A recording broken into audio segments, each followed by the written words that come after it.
താലി കെട്ടിയ ഞാൻ തന്നെ അത് പുറത്തു കാണിക്കരുതെന്ന് പറയുമ്പോ നിന്റെ മനസ്സാകെ നീറിപ്പോകുകയാന്ന് എനിക്കറിയാം. പക്ഷേ നമ്മുടെ ഇപ്പോഴത്തെ അവസ്ഥ അങ്ങനെയല്ലേ അവനി.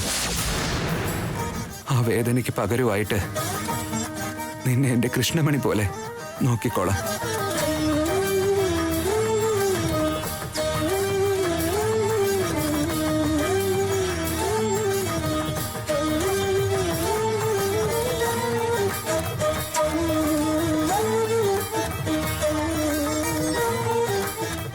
നിന്റെ അച്ഛനും അമ്മയും ചേച്ചിയും എല്ലാം ഇനി ഞാനാണ്. ഓക്കെ അല്ലേ?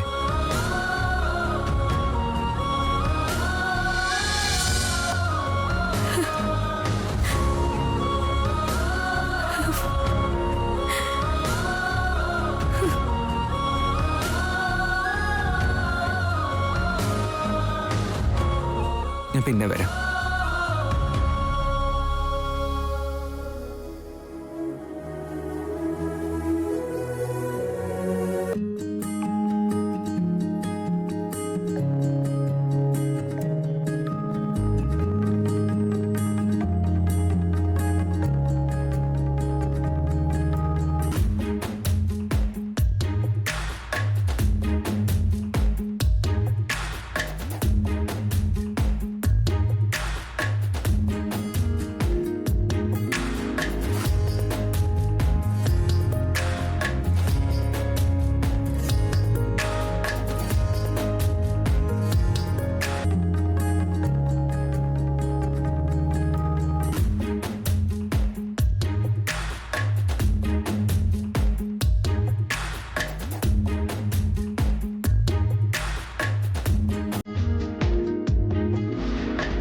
ഇതിപ്പോ ഞാൻ എങ്ങനെ എടുക്കണ്ടേ?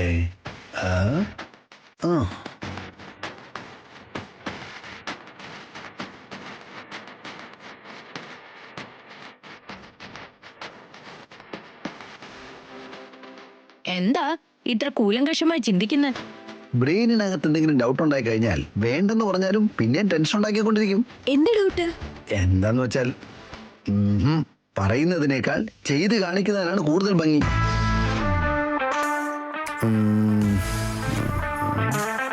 സിസ്റ്റർ ഒന്നിങ്ങ് വന്നേ.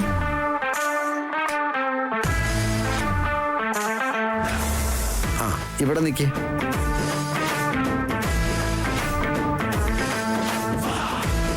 ഇത് മെയിൻ ഡോർ. ഇമാജിൻ ചെയ്യ്, ഞങ്ങൾ രണ്ടാളും പുറത്താണെന്ന് വിചാരിക്കേ. ഞാൻ ശ്രീകരൻ, നമ്മുടെ ഈ ലാവണ്യ മുരളിയുടെ അനിയത്തി ആവനി.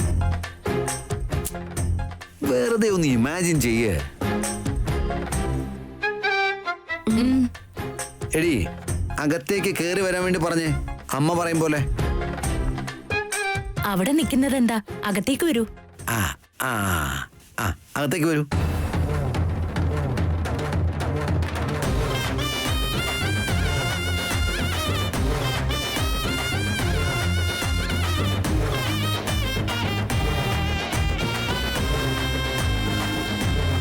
നിങ്ങളത് ശ്രദ്ധിച്ചില്ലേ?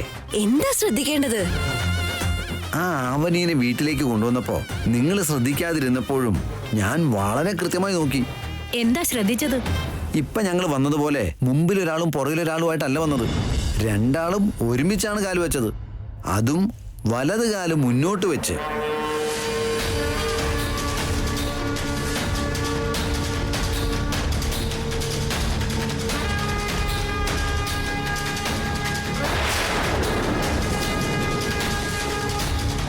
വല്ല ഓർമ്മയുണ്ടോ? അത് മാത്രമൊന്നുമല്ല, എന്റെ കുഞ്ഞളിയൻ ഇങ്ങനെ കൈയൊക്കെ വെച്ചിട്ട് എന്തൊക്കെയോ കുശൂഷിക്കുന്നത് ഞാൻ കണ്ടായിരുന്നു.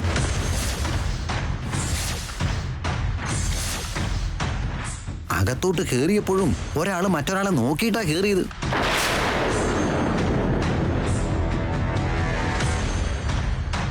ആ കഴുത്തിലൊരു മാല, പട്ടുസാരി, ആഭരണങ്ങള് ഇതിന് മാത്രമേ കുറവുണ്ടായിരുന്നുള്ളൂ. നവദമ്പതികളെ പോലെയാണ് കാലെടുത്ത് വെച്ചെന്ന് യാതൊരു സംശയവുമില്ല. അതെ, ആ സമയത്ത് ഞാനത് അത്ര ശ്രദ്ധിച്ചില്ലെങ്കിലും ചേട്ടൻ പറഞ്ഞ പോലെയൊക്കെ സംഭവിച്ചെന്നാ തോന്നുന്നത്. ഇനിയിപ്പോ ഇവിടെ സെറ്റിൽ ആവാനായിരിക്കോ പ്ലാൻ? എന്റെയും ഡൗട്ട് ഇപ്പൊ അതാ. അല്ല, അമ്മ ആഗ്രഹിക്കുന്ന ജാതകത്തിലുള്ള പെൺകുട്ടിയെ മാത്രമേ മരുമകളായി സ്വീകരിക്കൂ. മറ്റാരെ അംഗീകരിക്കില്ല. സത്യമാ. ഇല്ലെങ്കി എന്റെ മോളെ അക്സെപ്റ്റ് ചെയ്യില്ലേ? കറക്റ്റാണ്. ആ പെൺകുട്ടിയുടെ കാര്യത്തിൽ ഡൗട്ടുള്ള സ്ഥിതിക്ക് ആ പെണ്ണാരാ, അവര് തമ്മിലുള്ള ബന്ധം എന്തൊക്കെയാണ്, അത് കണ്ടുപിടിക്കണം. അതെ, കോടതിയിലെ തെളിവുകളും സാക്ഷികളും വേണമെന്ന് പറയുന്നത് പോലെ ഈ വീട്ടിലെ അവസ്ഥയും ഇപ്പോ ഏതാണ്ട് അതുപോലൊക്കെ തന്നെയാ. ശക്തമായ തെളിവുകൾ വേണം. ഇനി അതിനുവേണ്ടി പ്രയത്നിക്കണം. Okay sister, done. ശ്രീകറിനെയും ആവനെയും കാണുമ്പോ എന്തോ അവര് പറഞ്ഞത് സത്യമല്ലെന്നാ തോന്നുന്നത്.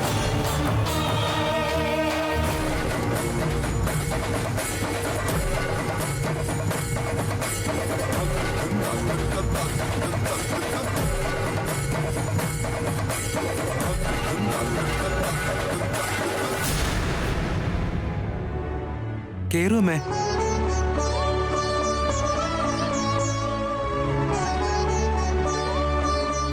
ആര് വീട്ടിലേക്ക് വന്നാലും നിന്റെ കല്യാണത്തെ കുറിച്ച് സംസാരിക്കാതിരിക്കുന്നില്ലല്ലോ. എല്ലാരോടും ഞാൻ ഇനി എത്ര കാലം ഇങ്ങനെ മറുപടി പറയേണ്ടി വരും? നിന്റെ ജാതകത്തിലുള്ളൊരു പെൺകുട്ടി നമ്മുടെ ശ്രീകറിന് വേണ്ടി ലോകത്തിൽ എവിടെയോ ഒരിടത്ത് ജനിച്ചിട്ടുണ്ടാകും വേദ.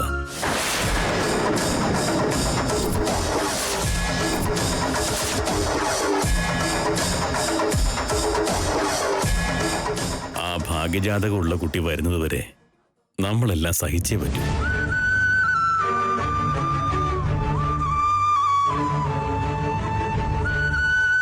ഓരോ നിമിഷവും നിങ്ങൾ എല്ലാവരെയും ഞാൻ വഞ്ചിക്കുകയാണ്. ഇതൊക്കെ ഞാൻ ചെയ്ത പാപമാണോ?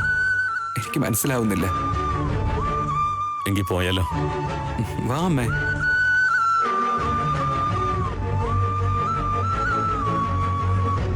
ആന്റി, ആന്റി,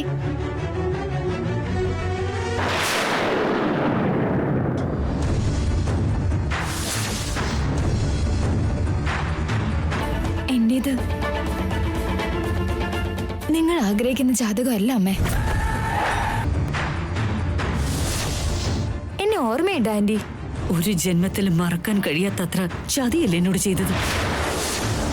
ഞാൻ എങ്ങനെ മറക്കാനാ? നടന്നതൊന്നും നിങ്ങൾക്ക് അത്ര പെട്ടെന്ന് മറക്കാൻ പറ്റാത്തതാണ്. അന്നത്തെ ദിവസം നീ അമ്മയെ തൊട്ട് സത്യം ചെയ്തതുകൊണ്ട് മാത്രം നിന്റെ കുടുംബത്തിനെതിരെ യാതൊരുവിധ നടപടിയും എടുക്കാതെ വെറുതെ വിട്ടത്. സത്യം മറച്ചു വെച്ച് എന്റെ വീട്ടിൽ കയറിയിരുന്നെങ്കിൽ സത്യം മറിഞ്ഞു കഴിഞ്ഞാൽ നിങ്ങളെ ഗുണപാഠം പഠിപ്പിച്ചേനെ ഞാൻ. തെറ്റ് ചെയ്തത് ആരാണെങ്കിലും ഈ വേദവതിയുടെ കണ്ണിൽ ഒന്നാണ്. വേദവതിയുടെ കണ്ണിൽ ഒന്നാണ്. വേദവതിയുടെ കണ്ണിൽ ഒന്നാണ്. ഇനി ഒരിക്കലും എന്റെ കൺമുമ്പിൽ വന്നിക്കരുത്. അമ്മേ വാ. ആന്റി ഒരു മിനിറ്റ്. വേറെ ആലോചന എന്തെങ്കിലും നടന്നായിരുന്നോ? നടക്കാതിരിക്കില്ലല്ലോ. അതൊക്കെ നീ അറിയുന്ന എന്തിനാ? ഇനി അഥവാ നിങ്ങളുടെ മകന് നിങ്ങൾ ആഗ്രഹിക്കുന്ന ജാതകത്തിലുള്ള പെൺകുട്ടിയെ കിട്ടിയില്ലെങ്കിൽ ഏതെങ്കിലും ഒരു പെൺകുട്ടിയായി കല്യാണം നടത്താതിരിക്കില്ലല്ലോ.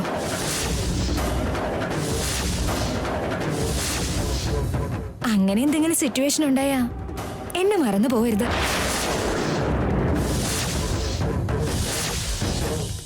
It's my request. സമയൊരിച്ചിരി കൂടുതൽ എടുത്താലും അതൊരിക്കലും സംഭവിക്കാതിരിക്കില്ല. കിട്ടാതിരുന്നാൽ കിട്ടാതെ പോവില്ല. കിട്ടാതെ പോവില്ല. കിട്ടാതെ പോവില്ല. കിട്ടാതെ പോവില്ല.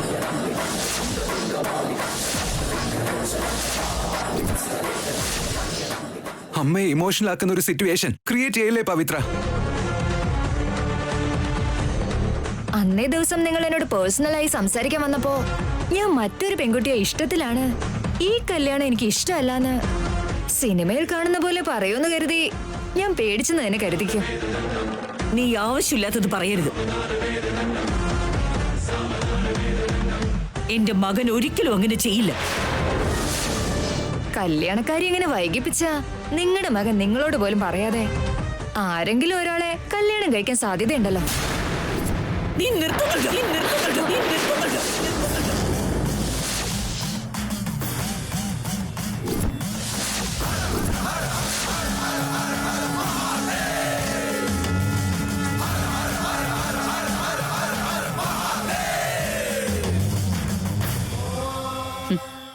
നിന്നെപ്പോലുള്ളതിനെ അടിച്ചിട്ടും കാര്യമില്ല.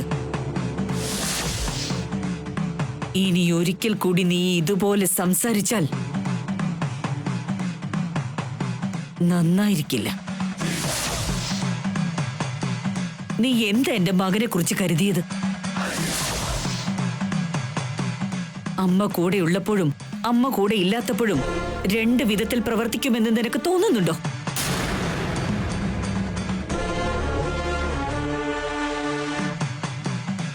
എന്റെ മകനെ പോലെ കോടികളിൽ ഒരുത്തനെ ഉണ്ടാകും, മനസ്സിലാക്കിക്കോ.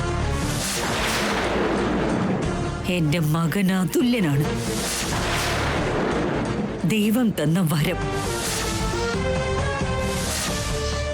ഇനി ഒരിക്കൽ കൂടി എന്റെ മുമ്പിൽ വരാൻ നീ ധൈര്യം കാണിക്കരുത്. പോ.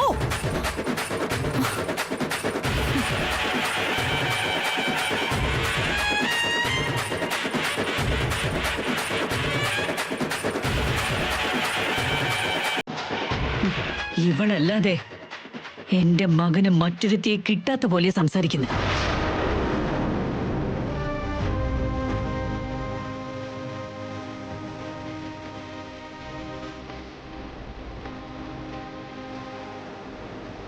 വേദ, അവള് പറഞ്ഞൊന്നും കാര്യമാക്കി എടുക്കണ്ട.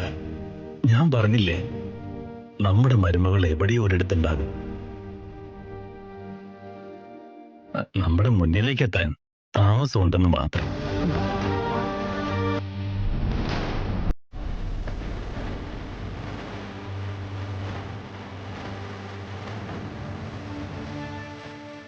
എന്റെ ജീവനായ, എന്റെ ദൈവമായ എന്റെ അമ്മയെ തൊട്ട് ഞാൻ സത്യം ചെയ്യുക, എനിക്ക് തന്നോട് ആദ്യമായിട്ട് നമ്മൾ കണ്ട നിമിഷം തൊട്ടേ ഇഷ്ടമായത്.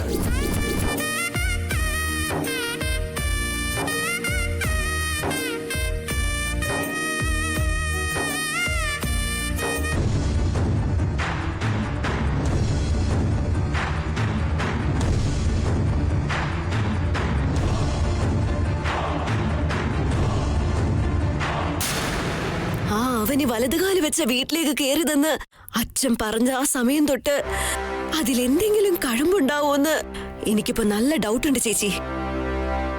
ആ കണ്ണ്, ആ നോട്ടം, ആ നടത്തം, ഇതൊന്നും ഭർത്താവിന്റെ വീട്ടിൽ ഭരണം നടത്തുന്ന മരുമോൾക്ക് പോലും കാണില്ല. അവളുടെ ലക്ഷണം അങ്ങനെയല്ല. അവൾ അവിടെ എന്താ ചെയ്യുന്നതെന്നും ഇനി ഇവിടെ എത്ര ദിവസം ഉണ്ടാകുമെന്നും നമുക്ക് കണ്ടെത്തണം. ബാ.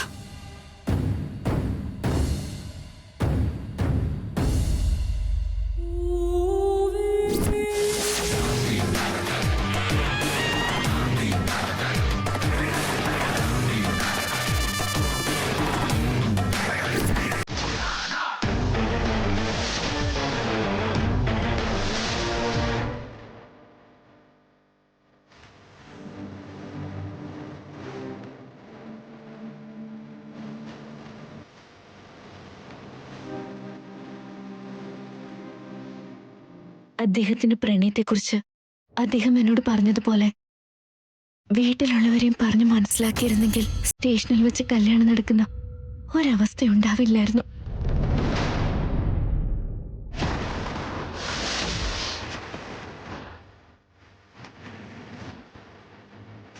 എല്ലാവരുടെയും സമ്മതത്തോടെ ഈ കല്യാണം നടന്നിരുന്നെങ്കിൽ ഈ വീട്ടിലേക്ക് എനിക്ക് സത്യസന്ധമായി കാലെടുത്ത് വെക്കായിരുന്നു.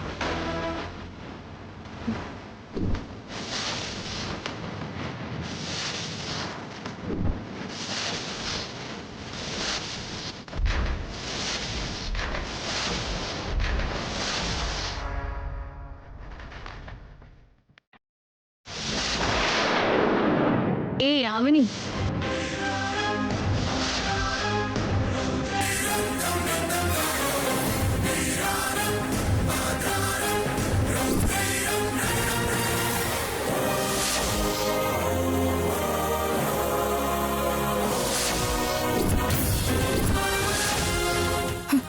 കണ്ടു കാണൂ.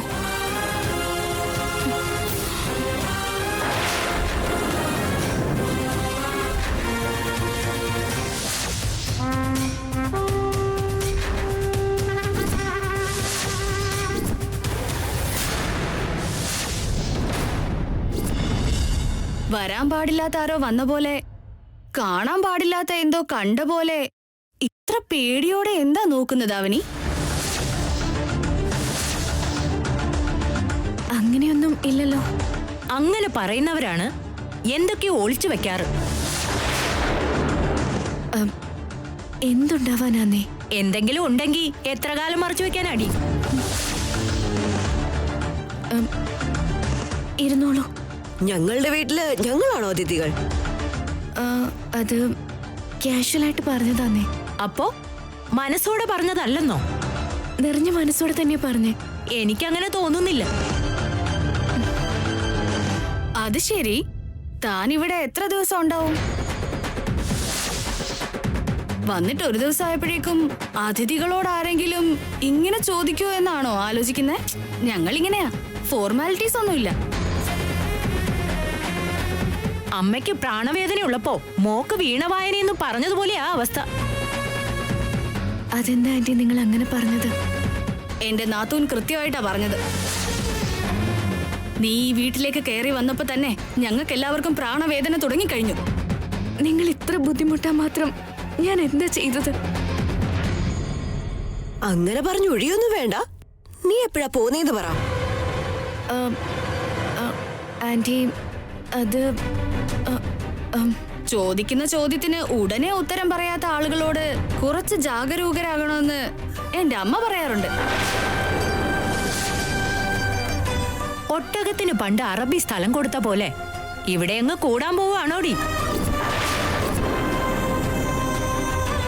നീ ഉത്തരം പറയ്.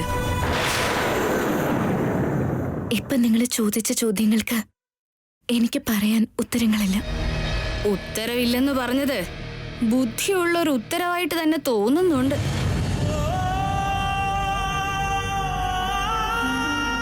അല്ല പിന്നെ വന്നപ്പോഴേക്കും നിങ്ങൾ ഇങ്ങനെയൊക്കെ ചോദിക്കുമ്പോ എന്താ പറയണ്ടേന്ന് മനസ്സിലാവുന്നില്ല. അതാ അങ്ങനെ പറഞ്ഞത്.